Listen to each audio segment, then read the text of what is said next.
Saya Ika Maherta Sutaji dengan NIDM 1123077801, dosen Fakultas Ekonomi dan Bisnis Universitas Balikpapan Program Studi Akuntansi. Video ini dibuat untuk mengikuti kegiatan sertifikasi dosen tahun 2026 untuk mengikuti PDD UKT-PT bidang pengajaran.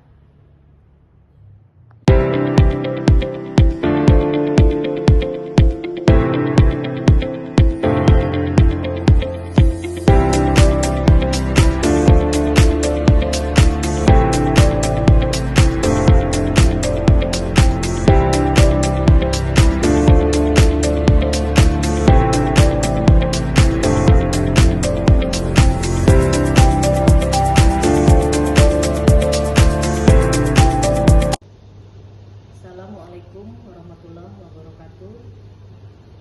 Saya Ika Maherta Sutaji akan menyampaikan gambaran umum tentang mata kuliah yang saya ampu untuk mata kuliah akuntansi eksplorasi.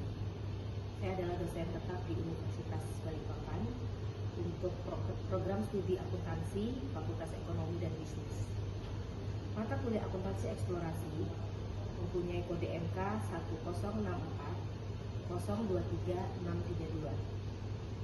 Mata kuliah ini merupakan rumpun mata kuliah akuntansi adalah IPA. Video ini saya gunakan untuk mengikuti kegiatan Serdos untuk PDD UKT-PT pernyataan diri dosen dalam unjuk kerja Tridharma Perguruan Tinggi dalam bidang pengajaran. Pendekatan pembelajaran yang saya gunakan adalah bentuknya adalah DIY. D atau deep learning adalah proses pembelajaran yang mendorong mahasiswa memahami konsep secara menyeluruh, menghubungkan teori dengan praktek, serta mampu menerapkan pengetahuan dalam berbagai konteks. Mahasiswa mampu menganalisis, mengevaluasi, dan menciptakan solusi berdasarkan konsep yang dipelajari. Hal ini sejalan dengan taksonomi Bloom, analyze, evaluate, dan create. Untuk I adalah interactive learning, yaitu proses pembelajaran yang menekankan interaksi aktif antara dosen, mahasiswa, rekan sejawat, sumber belajar, dan lingkungan untuk menciptakan pembelajaran yang kolaboratif, di mana mahasiswa menjadi subjek aktif yang membangun pengetahuan melalui diskusi, kerjasama, dan komunikasi ilmiah. Untuk E atau A, adaptive learning, yaitu pendekatan pembelajaran yang menyesuaikan proses belajar dengan karakteristik mahasiswa, perkembangan teknologi, serta kebutuhan dunia kerja. Pembelajaran ini bersifat fleksibel dan memanfaatkan teknologi digital, sehingga mahasiswa dapat belajar secara mandiri maupun kolaboratif. Untuk pendekatan pembelajaran DIA, untuk deep learning menganalisis konsep PSAK, IFRS, dan ISP. Untuk interactive learningnya diikuti melalui diskusi kelompok, presentasi, dan studi kasus.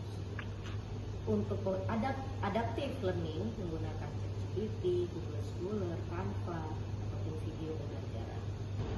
Untuk deskripsi mata kuliah akuntansi eksplorasi adalah membahas konsep, prinsip, perlakuan akuntansi, pengakuan, pengukuran, penyajian, dan pengungkapan aktivitas eksplorasi dan evaluasi sumber daya alam, terutama minyak dan gas bumi serta pertambangan mineral sesuai dengan PSAK, IFRS 6 Exploration for and Evaluation of Mineral Resource, regulasi pemerintah Indonesia, dan praktek industri ekstraktif. Mahasiswa juga melakukan analisis laporan keuangan perusahaan pertambangan dan migas yang telah publik, serta menghubungkan dengan sustainability reporting berdasarkan GRI standar dari ESG, Economic, Social, and Governance. Untuk capaian pembelajaran pada lulusan yang dibebankan pada mata kuliah ini adalah mampu menunjukkan sikap profesional, etis, bertanggung jawab, dan menjunjung tinggi nilai moral dalam praktek akuntansi. Mampu memahami konsep teoritis akuntansi dan standar akuntansi keuangan secara mendalam, mampu menerapkan prinsip akuntansi dalam penyelesaian masalah bisnis secara sistematis dan kritis, mampu menyusun dan menganalisis laporan keuangan sesuai standar akuntansi yang berlaku, mampu menggunakan teknologi informasi untuk mendukung proses analisis akuntansi, mampu berkomunikasi secara efektif dan bekerja sama dalam menyelesaikan permasalahan akuntansi, serta mampu memahami isu keberlanjutan bisnis dan tanggung jawab sosial perusahaan.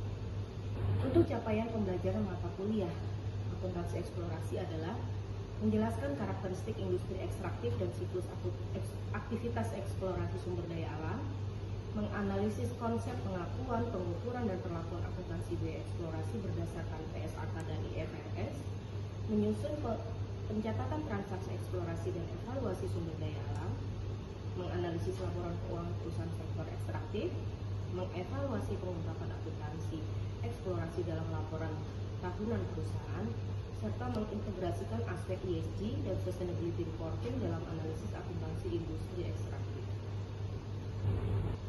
Kemampuan akhir pada tiap tahapan belajar diharapkan yaitu mahasiswa mampu menjelaskan karakteristik industri ekstraktif dan siklus aktivitas eksplorasi sumber daya alam, menganalisis konsep pengakuan, pengukuran, dan perlakuan akuntansi biaya eksplorasi berdasarkan PSAK dan IFRS, menyusun pencatatan transaksi eksplorasi dan evaluasi sumber daya alam, menganalisis laporan keuangan perusahaan sektor ekstraktif, mengevaluasi pengungkapan akuntansi eksplorasi dalam laporan tahunan perusahaan, dan mengintegrasikan aspek ESG dan sustainability reporting dalam analisis akuntansi industri ekstraktif. Bahan kajian atau topik yang disampaikan dalam akuntansi eksplorasi yaitu konsep industri ekstraktif, siklus eksplorasi, PSAK 64 dan IFRS 6, biaya eksplorasi, pengakuan dan pengukuran aset eksplorasi, metode akuntansi eksplorasi, impairment aset eksplorasi, analisis laporan keuangan, sustainability accounting, dan ESG, serta melakukan proyek penelitian mini. Di mana bahan kajian atau topik ini akan dibahas pada tiap pertemuan kuliah dan ditambah UTS dan UAS untuk mengevaluasi proses pembelajaran selama 1 semester. Demikian gambaran umum mata kuliah akuntansi eksplorasi. Terima kasih. Saya akhiri. Terima kasih. Assalamualaikum warahmatullahi wabarakatuh. Waalaikumsalam warahmatullahi wabarakatuh. Selamat pagi. Gimana tugas yang kemarin? Alhamdulillah dikerjakan. Aman? Oke. Ya, kemarin kita sudah mempelajari tentang akuntansi keberlanjutan kaitan dengan akuntansi eksplorasi. Kalau akuntansi keberlanjutan semua perusahaan. Tapi kalau akuntansi eksplorasi lebih fokus ke pertambangan dan perminyakan. Siapa yang nggak hadir hari ini? Gimana? Kayaknya Ibu absen aja dulu. Nanti tinggal kumpulkan aja dari daftar hadir yang sudah ditandakan ya. Oke, Ibu sedikit membahas tentang akuntansi keberlanjutan, di mana kemarin acuannya GRI standar semester lalu sudah pernah ditempuh untuk mata kuliah itu, berhubungan lagi, ketemu lagi materinya, tapi tidak secara mendalam Ibu ambil, tapi cukup melihat koneksi dari akuntansi keberlanjutan dengan akuntansi eksplorasi. Akuntansi eksplorasi dan akuntansi keberlanjutan itu membicarakan tentang keberlanjutan akuntansi. Punya dampak terhadap bidang ekonomi, sosial, dan governance atau tata kelola. Siapa orangnya yang mendapatkan keuntungan dari pelaporan itu dibuat? Yaitu para stakeholder atau para pemangku kepentingan. Nah, di mana akuntansi sustainability accounting adalah sebuah proses untuk mengidentifikasi, mengukur, mencatat, menganalisis, dan melaporkan. Di mana pada akhir semester yang nanti kita akan mendownload sustainability report atau laporan keberlanjutan sebuah perusahaan. Kalian melakukan analisa sejauh mana mereka mempunyai rasa tanggung jawab di bidang tanggung jawab sosial terhadap lingkungan sekitar, dan itu khusus untuk perusahaan yang ekstraktif yang berkaitan dengan perusahaan pertambangan dan perminyakan. Seperti yang kita ketahui, untuk Balikpapan merupakan perusahaan yang bergerak di bidang pertambangan dan perminyakan relatif banyak. Seperti perusahaan apa yang kalian tahu? Pertamina, Petrosi. Terus kalau yang pertambangan,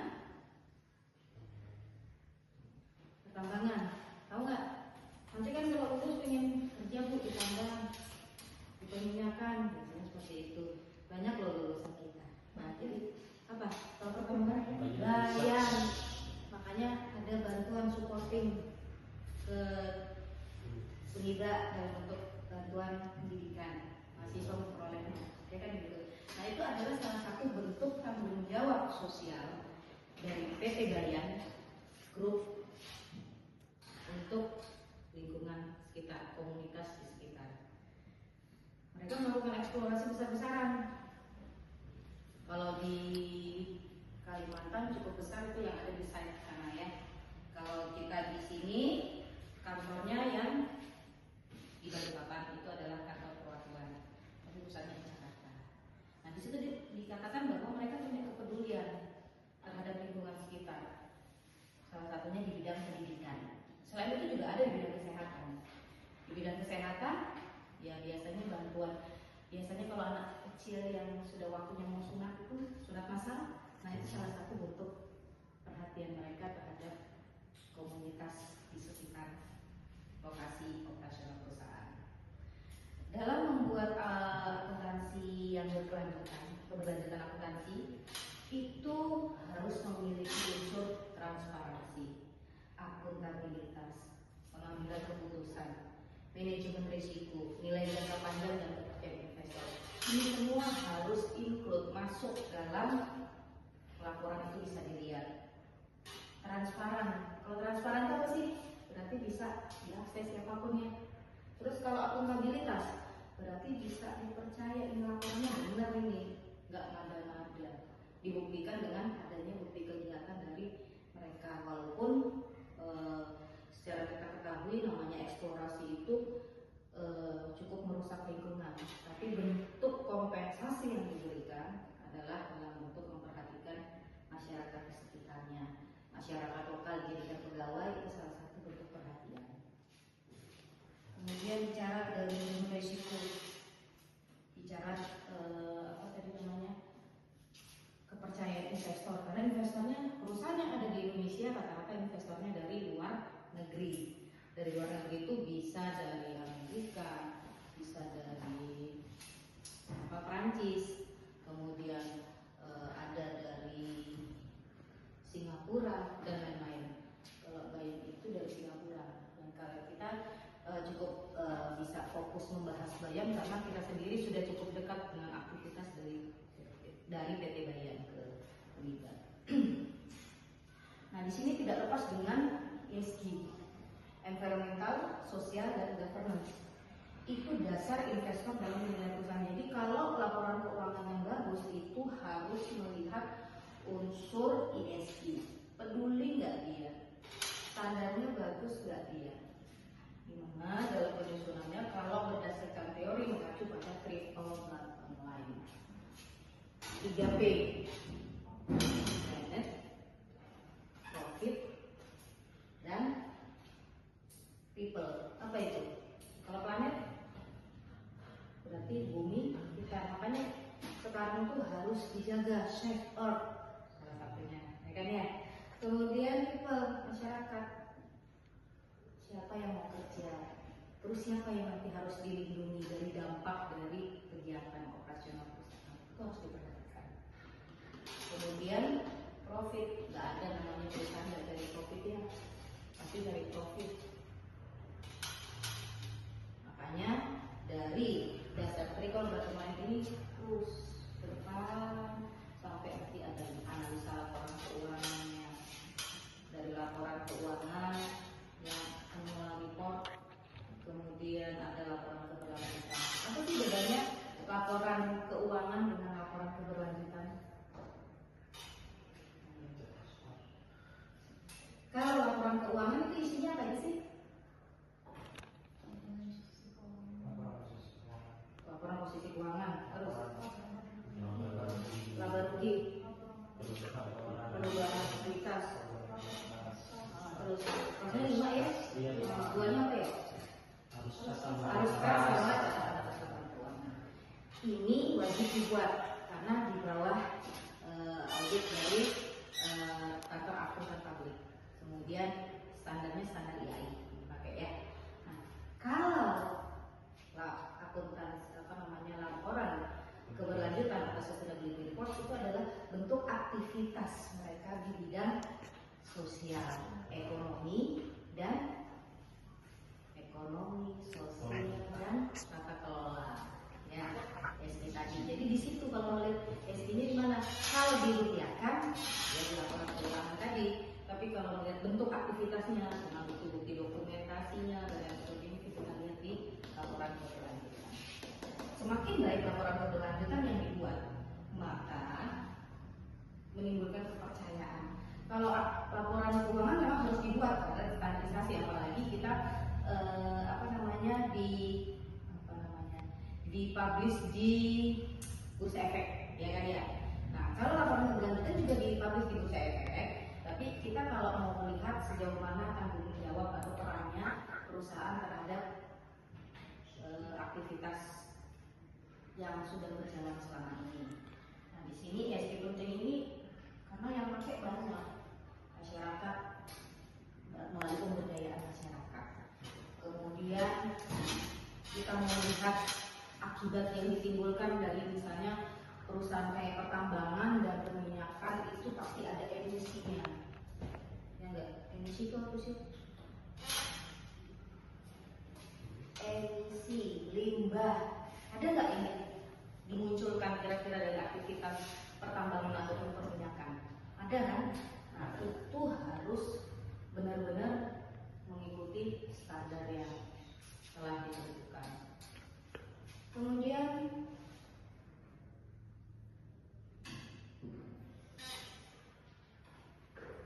berhubungan dengan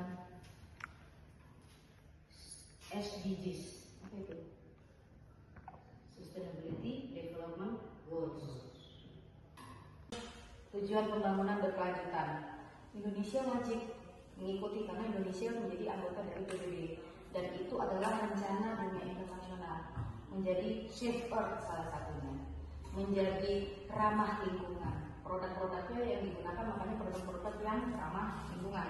Contoh apa biasanya waktu mau masuk PBB biasanya pakai Hamiller, itu salah satu bentuk dari mendukung pencapaian SDGs atau Sustainable Development Goals. Kemudian kita bicara ESG yang menjadi kebutuhan penting bagi investor dalam menilai laporan keuangan yang dibuat, maka industri ekstraktif yang pertambangan, perminyakan yang menjadi subjek dari mata kuliah ini harus mempunyai dampak ekonomi, sosial, dan lingkungan yang signifikan terhadap tiga segi atau aspek tersebut. Jadi tugas kalian sebagai calon akuntan itu nanti ikut berperan dalam menghasilkan informasi keuangan dan non keuangan untuk bisa diakses secara baik, tepat, valid, dan berintegritas, ya. Karena informasi keuangan itu, informasi akuntansi itu dalam bentuk dua, informasi keuangan dan non keuangan. Oke, mungkin pertemuan pada hari ini Ibu rasa materi sudah selesai. Ada yang mau ditanyakan? Oke, kalau enggak silakan nanti diperiksa WA grup kita, Ibu kasih tugas untuk dikerjakan, kita diskusikan di depan. Oke, sekian dan terima kasih. Bu akhiri, wassalamualaikum warahmatullahi wabarakatuh. Waalaikumsalam.